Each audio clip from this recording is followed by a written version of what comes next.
comments, Tim. But yeah, speaking of German expressionist, this is probably like I would say this is maybe the second most famous German expressionist movie, Yeah, or yeah. up there at least. That came out in the same year. The Golem. Der Golem in Der German. Golem. Yeah. I had seen Dr. Caligari before. I had never seen this one. Same. Yeah.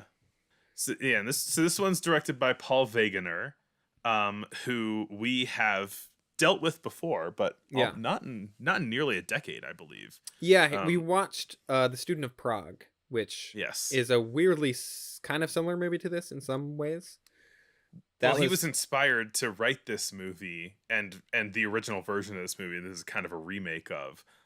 He was inspired to make this movie while in Prague filming Student of Prague. There you go. And hearing local legends from the Jewish people around him about the Golem kind of mythology. Mm-hmm. Student of Prague, yeah, is considered probably like a proto-German expressionist movie. Yeah. And Paul Wegener is a pretty central German expressionism in film figure, in no small part due to this movie and his performance in it. So yeah, so this is expressionist royalty once again that we're touching on. I was very impressed by like the overall, I guess, like filmmaking of this movie, even though I think narratively Caligari's kind of got more going on. I would agree. And I think holds together a bit more. I mean, I think that this movie is kind of a more entertaining watch than Caligari. Caligari is like really cool, but it's a little slow. And this one, I feel like there's stuff happening all the time. It's got like, it's a lot plottier. Yeah. It's got a lot going on, and it's a good movie. Yeah. They're definitely not as, the sets are not as heightened or theatrical. They're a bit, but they are also like bigger and kind of like, they're more tactile, I guess, in the sense that it's like they built a town for this movie. So right. It feels like kind of a bigger budget, like kind of thing. I don't know if it actually was or not, but I mean, they built a town, so. And some of the sets are still that kind of funky German expressionist look to them. Mm-hmm. It's not as heightened as Caligari, but it's still more heightened than if it were trying to be realistic. Right. Although this movie, I feel like, is more about trying to kind of create a heightened reality, like in The Doll, than it is about sort of trying to reflect the character's actual like inner mindset or like mindscapes. Yeah. Yeah, I mean, it's based on like an old legend. It's kind of set in medieval times. It is, I mean, maybe in the same way as The Doll, it's going for this like fairy tale kind of thing. Yeah. It's like a parable. It's a post Frankenstein, proto Frankenstein parable in a way. Right. Yeah. So this movie, the rough strokes of the story are that, is that a phrase? Rough strokes? Sure. I don't know. Broad strokes. The broad strokes of the story are that there's a ghetto in some kind of vague Middle Ages kind of time that is full of in Prague. In Prague, yeah, that is full of Jewish people. They're all kind of living their life happy enough in their isolated community, but then the kind of royalty decides that the Jewish people in the community can't be trusted, and so they are to leave the ghetto and they lose their homes and everything like that. And so one of the head rabbis is trying to kind of like a multi-pronged sort of defense for their community. One being kind of making a personal appeal to the king to like kind of let them be, and that they're not trying to harm anybody. And the other one being, all right, but like we might need to harm people, so let's create a monster to defend us. Let's create a giant man out of clay. Golem, golem, golem. I made him out of clay, etc. Yeah. So this is a movie that is, I mean, weird for somebody who eventually I don't know if he was explicitly a Nazi, but he kind of continued Eh, working as the right. Nazis were in He power. he was not one of the German filmmakers who fled Germany when Nazis came to power. He instead decided to stay there and make propaganda films under the Nazi regime, which is Continued to be an actor. Yeah. not a great look.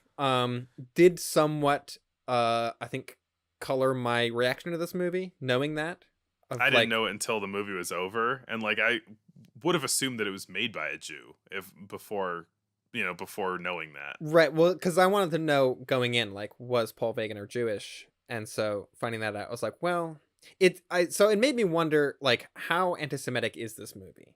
And I don't really have a good answer for that because there's parts of it that, looking at it through that lens, I can definitely see as being sort of reliant on like very old-fashioned, probably pretty anti-Semitic like stereotypes or like character tropes and that kind of thing.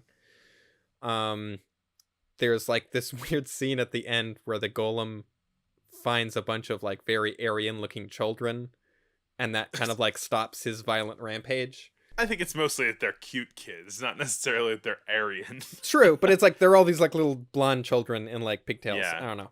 So yeah, I don't know. As a Gentile myself, I don't have a good read on that because the movie is also. I don't think this movie is intentionally anti-Semitic. I guess it's like No, I mean honestly, I feel like this movie is pretty sympathetic to like historical Jewish persecution. yeah, Uh it's like depicting these, pretty innocent, harmless people in this Jewish community, save the fact that they're creating a monster, who uh, are facing persecution for no reason from people who yeah, don't trust them, and all they're trying to do is defend themselves, um, and it also like evinces a lot of research into just like Jewish folklore and like Talmudic stuff. hmm Like as far as like there is a decent you can tell that there's like a decent amount of like research into the literature in this movie. yeah, for sure. There's a lot of Like there is a lot of lore and a lot of like mythology that this movie gets into that I tried to read up on as best I could. There's a lot of it. So, yeah, I mean, so one of the rabbis who decides to construct and animate a golem. Uh, he reads from a kind of Necronomica, like a necromancer's type book. I don't know. It's involving a lot of like Jewish mysticism and some kind of Kabbalistic stuff, I believe. But in particular, he summons a demon called Astaroth, who grants him this, and of course, as a demon who he's making a pact with, there's like a catch, of course. which is the kind of Yeah. crux of the finale of this movie. Yeah. But he does this really, I think there's this really cool scene where he is summoning Astaroth. It reminded Incredible me of scene. like Méliès in a lot of ways. Yeah. Um But like technically I think a lot more advanced than a lot yeah. of the Millier stuff. Yeah. Yeah, like he like draws like a circle of fire around himself, and then like a face kind of comes out of the smoke, and then like words come out of the face's mouth and says like this is the like basically like this is the incantation that you need to do Yeah. to animate this golem, and it's this like freaky demon face. It's great. I mean it's been a minute. I feel like films have been going for such a like a realism in the last decade, and like I've missed this kind of like fun like wizards conjuring demons stuff that we used to get a lot of true. the time. Yeah. And maybe we've just been focusing on kind of more realism focused movies lately. But yeah, it did also remind me of like the fun of Méliès stuff. Astaroth, I don't know, I did a lot of research into Astaroth for some reason, but Just because like Astaroth, there's a lot of mythology and lore around Astaroth as like a demon. yeah, Astaroth was in the way of a lot of uh, commonly understood demon names. It came from religious, like holy figures from competing religions. Of course. So such as like Baal being the root of Beelzebub, Huh.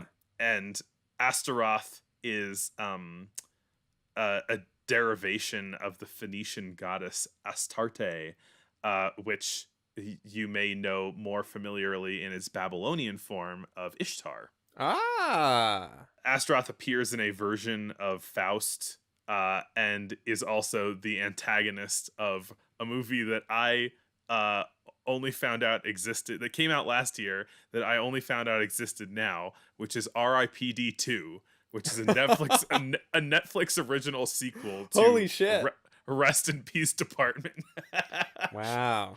So Astaroth uh, shown up in classical 1920s film The Golem, also yep. R.I.P.D. 2. um So in his book, it says, "He who possesses the key of Solomon can get the life-giving word from Astaroth when the celestial bodies are in place." Um, and it's yeah, it's a really fun scene. Yeah. It's all this occult stuff is a lot of fun, and I mean, again, like you could interpret this stuff in various ways depending on how, like, whether you think this is an anti-Semitic work, like, you know, these, as if they are, I don't know, doing like summoning some kind of evil thing or doing something bad or whatever. But really, it's like, I don't know, it's just cool, and Yeah, for sure. it's cool, and the only reason the golem really goes bad is because of kind of petty jealousy Yeah. involved in a love Yeah. triangle. Yeah, the Golem is also played by the director, Paul Wegener. Hmm. Um in sort of like big platform shoes and a bunch of makeup and like a wacky wig thing. Um and Speaking of Frankenstein influences, this performance feels especially Frankenstein-y in terms of his movement and sort of I mean, it's like a constructed human being that is Yeah. walking around and like doing stuff, causing chaos and such. I mean, at first it's like the golem is just kind of performing helpful tasks for the rabbi, carrying groceries, that sort of thing. Yeah, as like a test, I guess, but it's very funny to like Um, get do necromancy to get someone to do your shopping for right. you. There's a sort of rule where there's a kind of amulet on the golem's chest that if you remove it, he turns back to a lifeless clay statue. And he sort of tests that a couple times of like, take the amulet off, and he goes to sleep. And you put the amulet back in, and he wakes up, and he can do what you tell him to. And so Rabbi Lowe, takes the golem with him to sort of appeal to the king or the emperor, to be like, hey, can you maybe not banish our entire village? Um, And he's like, "Show me a magic trick." yeah. And so Rabbi Lowe creates a sort of magic light show, which is basically like a film. Like he is sort of like conjuring images out of the air, Yeah. to kind of show him the history of the Jewish people and give him like, hey, maybe not banish us. But he tells everyone, don't make any noise or laugh, or a calamity will happen. Don't laugh. This is the Um, original Alamo Draft House. yeah, exactly. You will be ejected from the theater without a refund if you laugh at my light show. And the audience sees a figure in Christian mythology that I was not really familiar with, the Wandering Jew, who supposedly in the mythology taunted Jesus on the cross and was cursed to wander the land. And everyone starts laughing. I'm not entirely sure why, but I guess they just find the plight amusing. And so a calamity happens and the roof caves in. But the golem sort of holds up part of the ceiling to save the rabbi and the king. who is then thankful for having his life saved from the roof caving in, and declares the Jewish community pardoned. Pardoned for what? He doesn't say. And so they go back to their village, but the golem is sort of starting to be a little, is not following his commands entirely anymore. And so he removes the medallion and finds out that after the planets shift, after they're not in alignment anymore, Astaroth will take control of the golem and make him do bad things. So he's realizing that the planets are no longer aligned, and he can't be using the golem to do stuff because Astaroth is going to control the golem. So he's about to destroy the golem, but he gets called away to celebrate at the temple for not being banished. And so his creepy assistant, because there's always a creepy assistant in these movies, wakes the golem back up because the rabbi's daughter is sleeping with like the messenger from the king. Squire Florian. Squire Florian with his big a foppish goy. Yes, with a big feather in his hat. So he's jealous, and so he wakes the golem back up to sort of break the door down and chase the messenger off, which he does. And the golem chases the messenger up onto the roof, and he jumps off and dies. The foppish messenger, not the golem. And then he grabs the daughter by the braids of her hair, which is a particularly kind of unsettling image, and drags her through the streets, which is, yeah, like it's not, it's Frankenstein. It's very Frankenstein, but it's like more upsetting than I'm used to seeing from like an old movie. Like in like classic James Whale Frankenstein, he's like holding the woman like, you know, like a block of wood or whatever. In this, the golem's just dragging a woman by her hair like through the street, and it's really like, it's just upsetting to look at. The movie gets gruesome. I mean, the whole scene of like the squire jumping off and then just like, you know, his mangled body on the ground. It's really well shot. It's really, just like the way the set is built and the way that it's sort of covered. And we've shot films where bodies fly off of this roofs. Is true. Yeah, they did a good job. We shoot all the ones where the bodies flop out. And so the golem eventually just kind of drops. Miriam is the name of the daughter, and kind of breaks down the front gate of the ghetto, and sees a bunch of children playing. And most of them are kind of scared and run off, but one of them, and a particularly innocent looking one, approaches him, and they kind of stare at each other. And he kind of picks her up, just, I guess, sort of awestruck at the innocence, and she reaches out and plucks the medallion from his chest, and he, you know, loses his sense of self.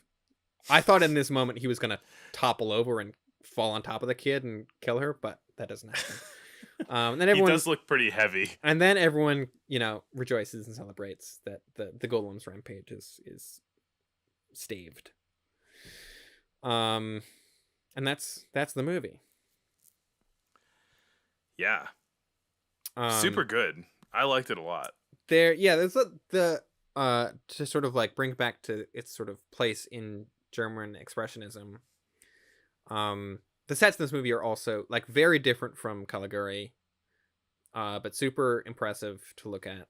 A lot of the interiors, like the rooms, are designed to look like internal organs, which is pretty cool. Like they're these kind of weird shapes, which I didn't pick up on until I watched part of this movie with the DVD commentary, which is I wish I watched the whole thing because there's lots of good information in there about it. The idea that this movie is made in 1920s Germany and is about this sort of like omen foretelling calamity for the Jewish people is kind of spooky, I guess. Yeah. Paul Wegener apparently also fought in World War One and was like covered in clay, and that might have influenced part of him making this movie, that like he like saw himself as this like clay man doing violence. I'm kind of a clay guy. Yeah. I mean, this is not the first time that he made this movie, though. He Well, heard about this it's legend in 1913, and then I think in 1916 and another year after that, he made no longer existing versions of the Golem story. but they weren't this exact story. They were different. He made 3 Golem movies, a Golem trilogy, as it were, and this is the only one that survives.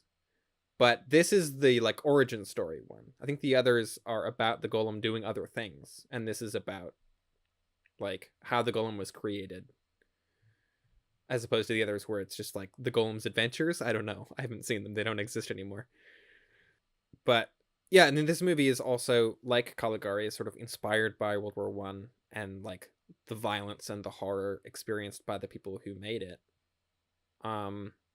Which is interesting that like I don't know, I just like we watched a couple episodes ago we watched the French film J'accuse, which was also a movie about like the horrors of World War One, but it's a very literal movie about like people go off to war and then they're haunted by it.